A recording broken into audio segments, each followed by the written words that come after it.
Good morning. He's got me up early this morning. I usually in the afternoon, but he got me up early this morning. It's January, end of January, early February, and it's extremely cold.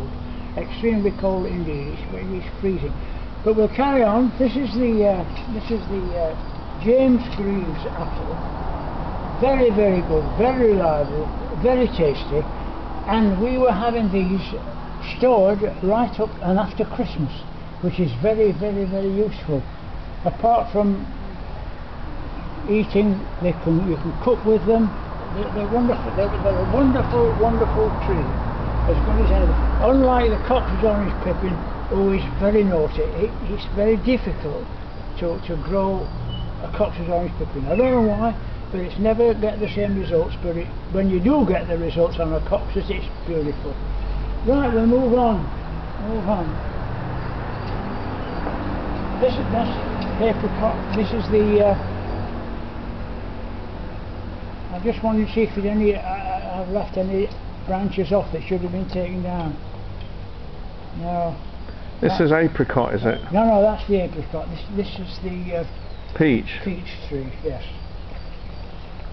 As I say, it looks like it looks very bushy, unlike yeah, this. and it's sticking right into the garden. I'm just wondering why. I've had to strap it up. Because it was over here. I did intend to cut this branch off when it was small to keep it to one. But it seems to have survived, and we had fruit on this, which is very, very good this year. But the apricots, the peaches, are absolutely, you can't buy them in the shop like that. Take them off here, and they taste so much different, so much nicer, and you can grow them in the winter, but in this area in Lincolnshire.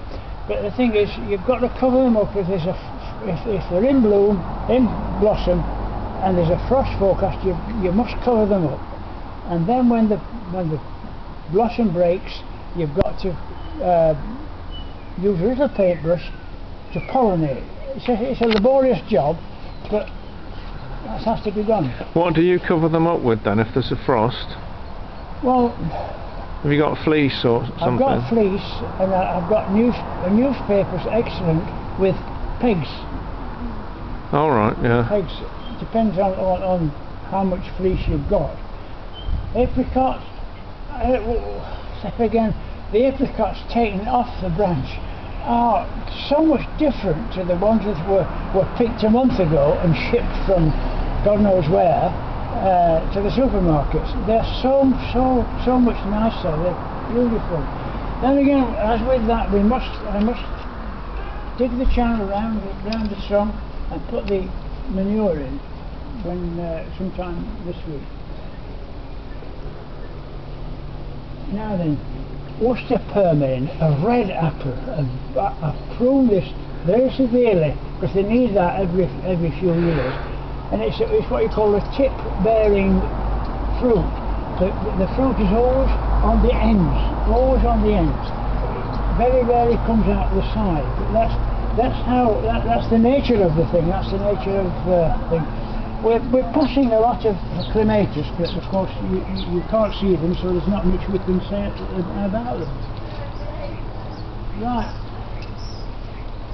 The tree of all trees, conference pear.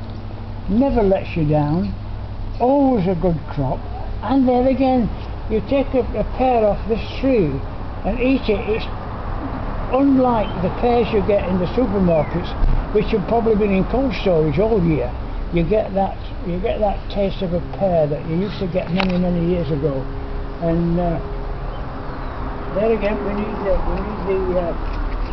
the manure around the bottom, the clematis as well to climb up through the tree, and I don't think the clematis hugging onto the tree does any damage at all. It just provides colour where there is none on the tree, and it's a wonderful tree. It's a wonderful tree. Anybody wants to take up a pear tree, Conference is the one. It really is. Now, some years ago, we had a clematis growing up here, and it grew so dense that we had year on a blackbird nesting every year. Now all of a sudden that clematis was diseased and it died off. But this is a cutting from Ibiza. It's not a clematis. I don't know what the name is, but I don't think you get the camera close enough, but you can see where it's already started to sprout. Yeah. Now, the original clematis, I don't know if to put that there. This is the original clematis, which is I forget the name of it. Well, it's so cold out here. It's one of the prolific clematis that really grow quick and grow fast. But I'm hoping this next year we'll have, for the following year, enough bush there for the birds to make a nest. This is, as you can see, it's a bird bought for us many years ago. Little birds have been going in, having a look, and coming out. They've not nested in there. What I do now, I put some seed in there for them to, on here, then they go in there and start eating that.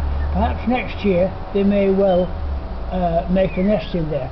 But what I've given them a perspex roof, so that if they do nest in there, we can look down and probably photograph the nest with the young and that sort of thing.